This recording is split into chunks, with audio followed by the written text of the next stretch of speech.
Welcome to Story Never End, the show where we crack open the classics and find they were quietly writing about us. Today's book, written over 100 years ago, nailed something you and I are terrified of. That one morning, you wake up unable to work, unable to earn, unable to produce, and only then do you see that to your family, to society, you were never a person. You were a machine that made money. Oof, that one stings. And it's crueler than The Time Machine. That book was about a whole species slowly rotting. This one is about a single person in front of the people closest to him, treated as garbage day by day until he dies alone. And it all happens on a bed in his own room. Okay, let me throw out the 2026 version first. Picture someone who's always grinding. A gig worker, a delivery rider, a salesman, or maybe just the most reliable person in the whole company, the one everyone leans on. Then one morning, he wakes up and his body's broken, or he's been laid off, or he just can't go anymore. Bottom line, he can't produce. And then? And then you notice the first people to crack usually aren't him. It's everyone who depended on him. When you can earn, you're the pillar, the pride of the family. The second you can't, you flip from family to burden. This book takes that exact process and acts it out with the most disgusting, absurd image you can imagine. So let's start from the top. The book is The Metamorphosis by Franz Kafka, published in 1915, and its first sentence is one of the most famous openings in all of literature. Kafka writes, "One morning, when Gregor Samsa woke from troubled dreams, he found himself transformed in his bed into a horrible vermin." One morning, Gregor Samsa woke from troubled dreams and found himself transformed in his bed into a horrible vermin. That's it? No cause, no explanation? None. That's the most terrifying thing about Kafka. He doesn't explain. No lab, no curse, no reason. A normal office guy, a traveling salesman, wakes up one morning as a giant insect. Armored back, segmented belly, a mass of pitifully thin legs waving in the air. And the story just starts there. Not explaining makes it worse, because that's exactly how real life works. The people who suddenly collapse, burnout, depression, an accident, where's the why? There isn't one. One morning, your body or your life just breaks. No warning. Kafka skips all the setup and drops you straight into the after. And guess what Gregor's first thought is as a bug? Not, oh my God, I'm an insect. His first worry is, he's going to be late for work. Wait, what? I'm serious. He's lying there, watching his own insect legs flail, and he's mentally complaining about how exhausting his job is. He thinks, what a strenuous career it is that I've chosen, traveling day in and day out. What a strenuous career I've chosen, traveling day in, day out. That's hilarious. He's literally a bug, and he's still doing a performance review on his career. Then he starts calculating. He's missed the 5 o'clock train. Can he still catch the 7? Will the boss be angry? Has the office snitch already filed his report? He even thinks about how he's working to pay off his parents' debt to the boss with another 5 or 6 years to go. Hold on, pause there, because this setup is everything. Gregor isn't working for himself. He's paying off his father's debt. He carries the whole family on his back. Father, mother, sister, all of them living off him alone. That's the textbook 2026 picture of the household breadwinner. Aging parents above, a sibling to put through school below, and you don't dare get sick. Don't dare get tired. Don't dare stop. Right, and the book is explicit that all this brutal sales work is for the family. He even has a secret plan. His sister Greta is musically gifted. She plays violin, and he's quietly planning to send her to the conservatory next year, no matter how expensive. So even his dream isn't his own. It's for his sister. This guy has turned himself into a machine that serves the family. And the deadly curse of being a machine is that a machine is valued by output. Produce, and you're useful. Stop producing, and you're scrap. Gregor has been living inside that logic for years. He just never noticed. And then the machine crashes. The family knocks on the door. First his mother, gently, then his father with his fist, then his sister pleading from the other side. Gregor, open the door, I beg of you. Gregor, open the door, I beg you. So at this point, they still care. And the company sends the chief clerk. He physically comes to the apartment to interrogate Gregor about being late, about declining sales, and he lays it on hard. Gregor, inside, is desperate to explain, to open the door, so he uses his toothless mouth and his one strong jaw to painfully bite the key and turn the lock while a brown fluid leaks out of his mouth. He literally bleeds from the mouth so he can go to work and apologize. That image is so loud. Think about how many people drag themselves to work sick, answering messages with a fever, terrified that the moment they stop, they'll be labeled unreliable. And the instant the door finally opens and they see the insect, the chief clerk goes, "Oh!" and backs away in retreat. The mother screams and faints. The father clenches his fists with pure hostility and finally grabs the cane the clerk left behind and a newspaper and drives Gregor back into his room like he's herding livestock. Notice the father's reaction. It's not, "What happened to my son? I have to help him." It's, "Get this thing back in there." And the herding is brutal. Gregor can't walk backward, gets stuck in the doorway, one side of his body scraping against the white door, leaving disgusting brown bloodstains. And his father still gives him a hard shove from behind, slamming him into the room, where he crashes down. The door bangs shut. Day 1, scene over. The family's first response to him is fear and expulsion. And I think Kafka buried a cold little observation here. The instant a person loses their function, people's most instinctive reaction usually isn't sympathy, it's disgust. We won't admit it out loud, but the body is honest. Let me defend the family for a second. If you opened a door one morning and saw a 3-foot insect, you'd be horrified too. Their fear is real, and it's understandable. Agreed. The fear is understandable. But Kafka's real question is, what comes after the fear? Being scared in the first second is instinct. But then, do you choose to treat him as family or as vermin? That's where humanity lives. The cruelest thing about this book is that it shows you, frame by frame, exactly what this family chooses. On to part 2. Gregor's locked in his room, and the real spine of the story is care. At first, the one caring for him is his sister, Greta. The sister he was going to send to the conservatory. Right. And at first, she's gentle. She notices Gregor won't drink the milk he used to love, so she carefully lays out a whole spread of food on old newspaper for him to try. Half-rotten vegetables, hardened sauce, cheese he'd called inedible 2 days earlier. And to spare him embarrassment, she steps out while he eats and turns the key so he knows he can eat in peace. Okay, this sister genuinely starts off so thoughtful. And Gregor's moved by it. He discovers he now loves the rotten stuff and won't touch the fresh food at all. His body is becoming less and less human, bit by bit. That detail is so creepy. His taste is changing. He's slowly becoming an actual insect from the inside out, not just on the surface.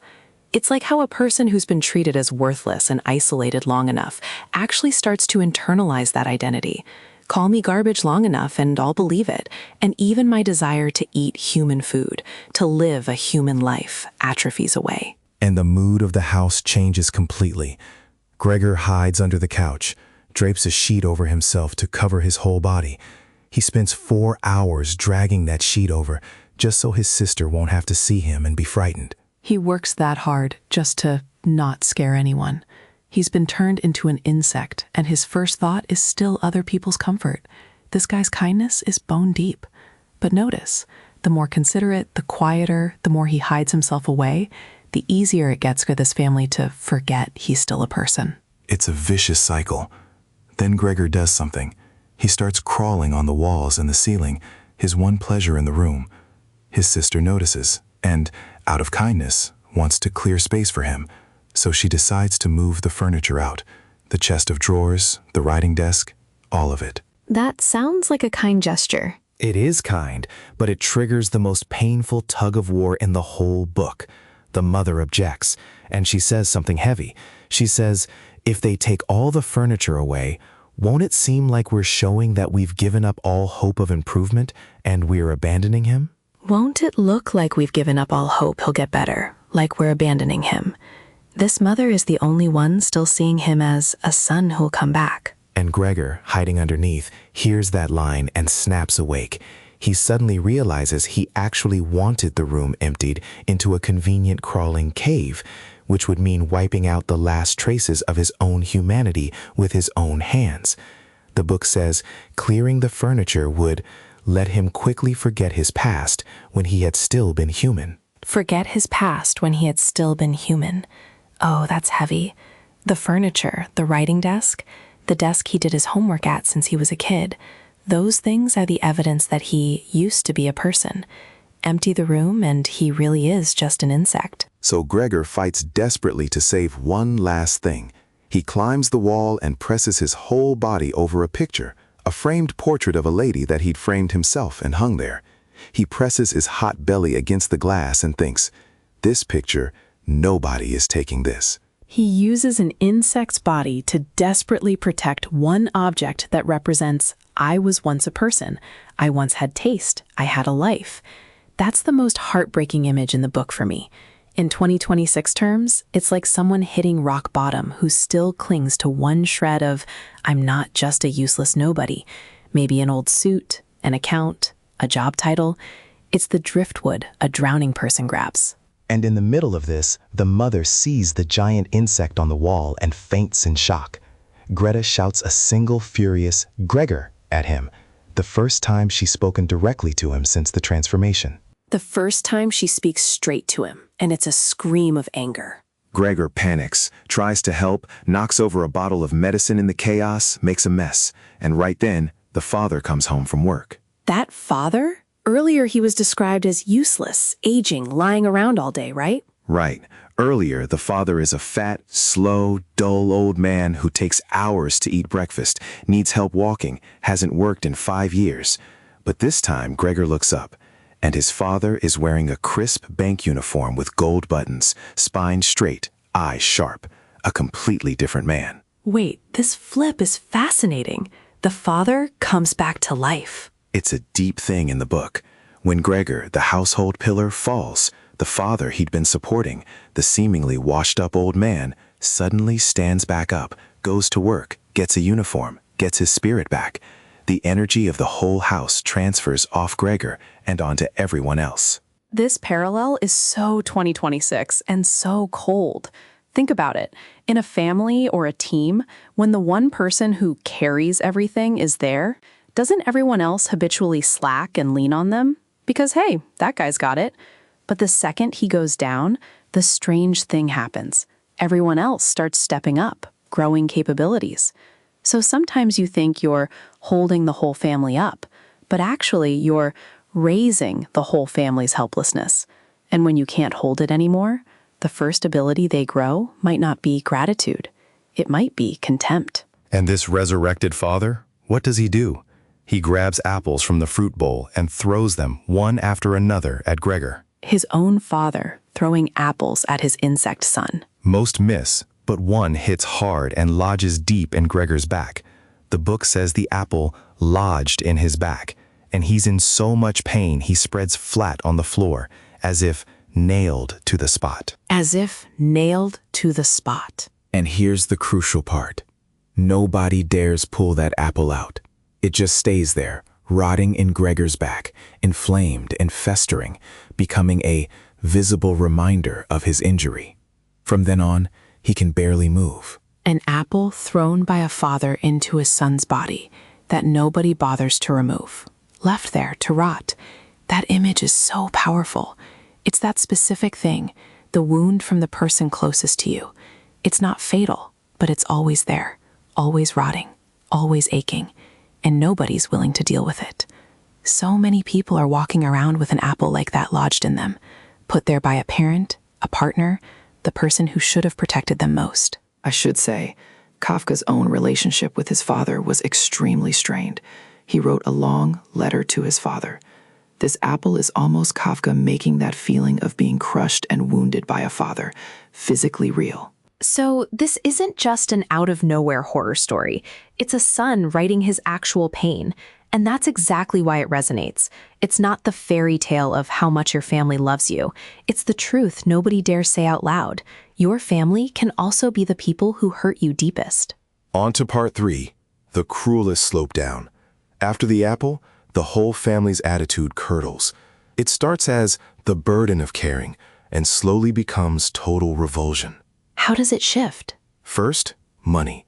Without Gregor's income, all three have to go work. The father becomes a bank servant. The mother sews lingerie for a shop. The sister becomes a salesgirl and studies shorthand and French at night for a promotion. They're worked to the bone. The book says they just did not have the strength to do anymore. They just didn't have the strength to do anymore.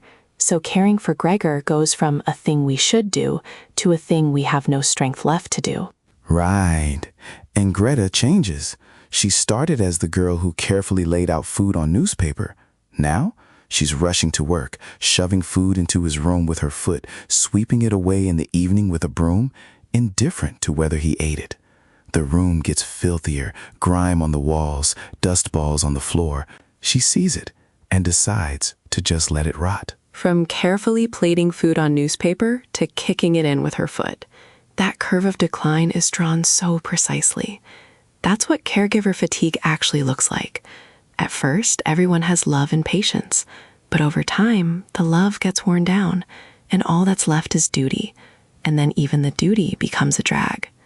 Anyone who's cared for a long-term patient or a disabled family member knows this, the slow wringing out of love by reality. And the room becomes a junk storage. The family rents a room to 3 lodgers, and all the excess clutter, even the trash bins, get dumped into Gregor's room. He goes from family member to the thing in the room to the thing piled in with the garbage, step by step dehumanized. And the final climax is the violin. 3 lodgers are dining in the living room, and Greta is asked to come play for them. Gregor, hearing the music from his room, is deeply drawn to it and can't help crawling out. Into the living room, covered in dust, food scraps stuck to him, hideous beyond words. Why would he risk crawling out? Because of the music. And the book has a line that absolutely guts you. Listening, Gregor thinks, was he an animal if music could captivate him so? Was he an animal if music could move him like this? Oh. Do you feel the weight of that line? The whole world has decided he's a disgusting insect. Even his own taste and body have changed. But in this one moment, moved by music, his humanity suddenly comes flooding back.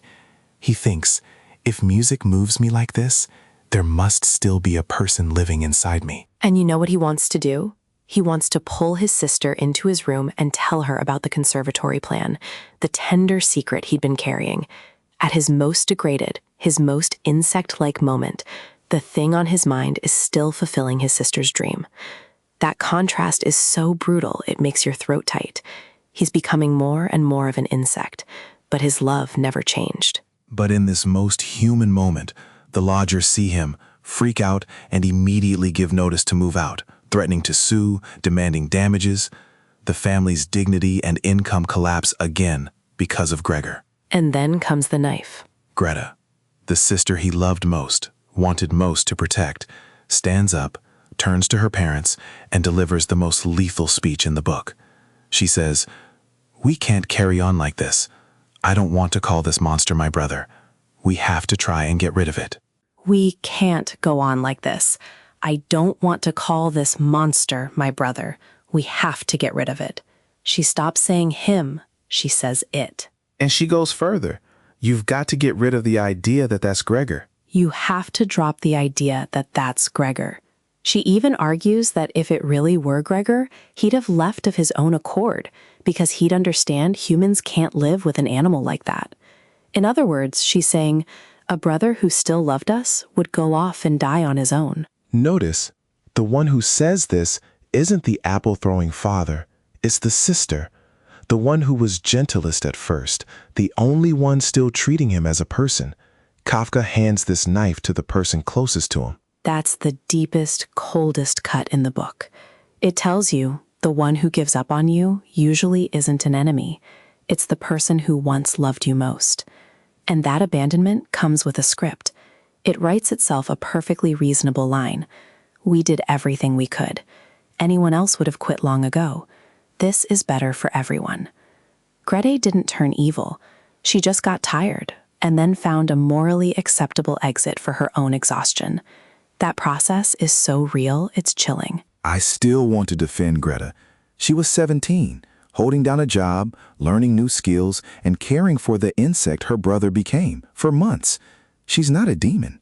She's a girl crushed and burned out by reality. I completely agree. That's Kafka's genius. He didn't write a villain. There's not a single villain in the whole family. Every person is understandable. The father is afraid, the mother is weak, the sister is exhausted. Each choice on its own makes sense. But all those understandable exhaustions add up and drive a man who sacrificed everything for them straight off a cliff. The most terrifying evil usually isn't one person being especially wicked. It's a crowd of understandable exhaustions collectively pushing someone over the edge, and nobody feeling guilty. And Gregor's reaction to hearing all this is the book's last and heaviest tenderness. No rage, no resentment. He quietly crawls back to his room, and the book says he thought back of his family with emotion and love. He thought back on his family with emotion and love.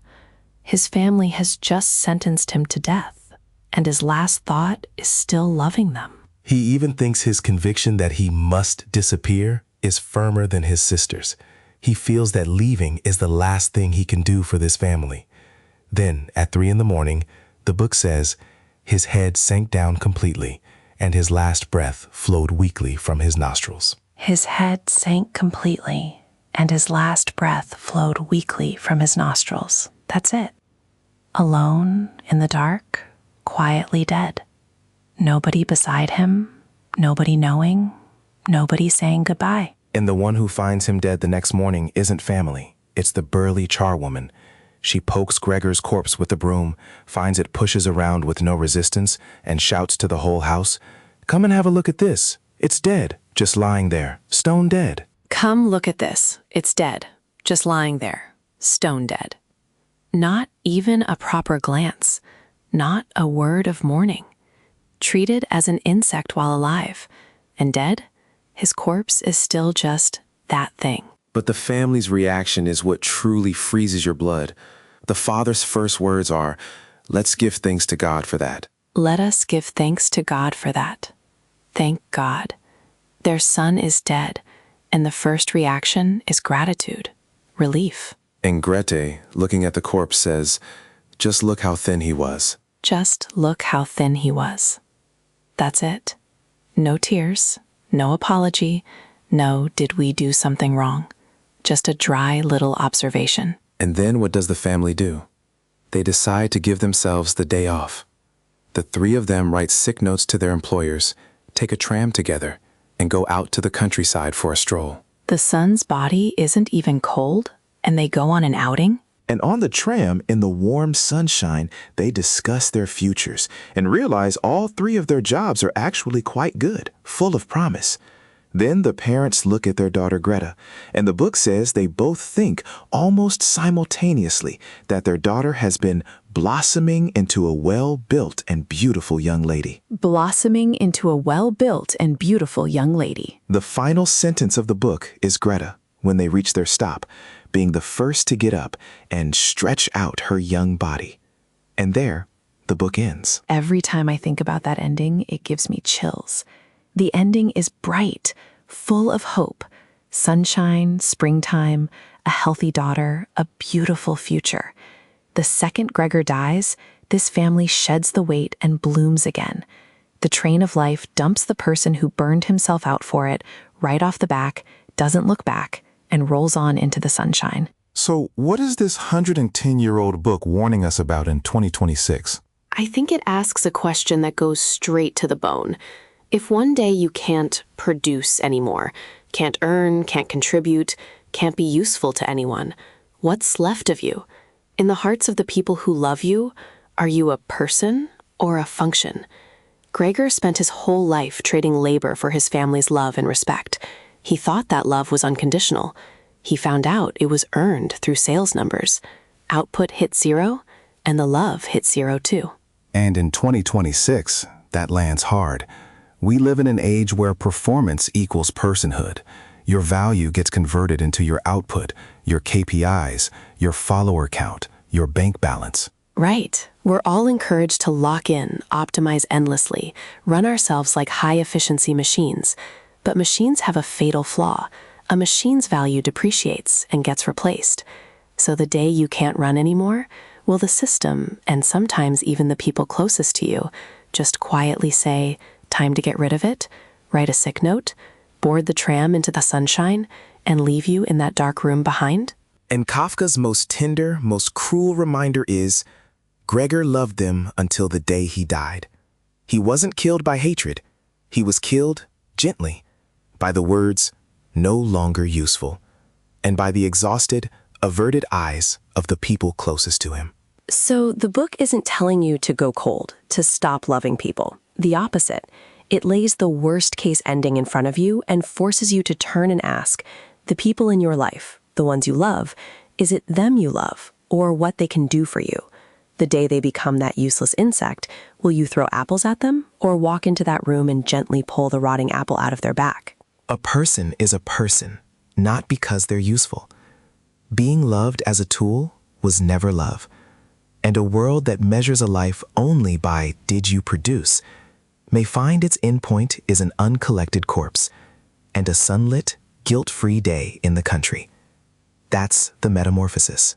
So next time you catch yourself deciding how worthy of love I am today based on how much did I produce today, clock it. Pause 1 second and ask, if I produced nothing at all, would I still be willing to treat that version of myself with any kindness? This is Story Never End, reading yesterday's classics through today's eyes. We'll see you next time. See you next time.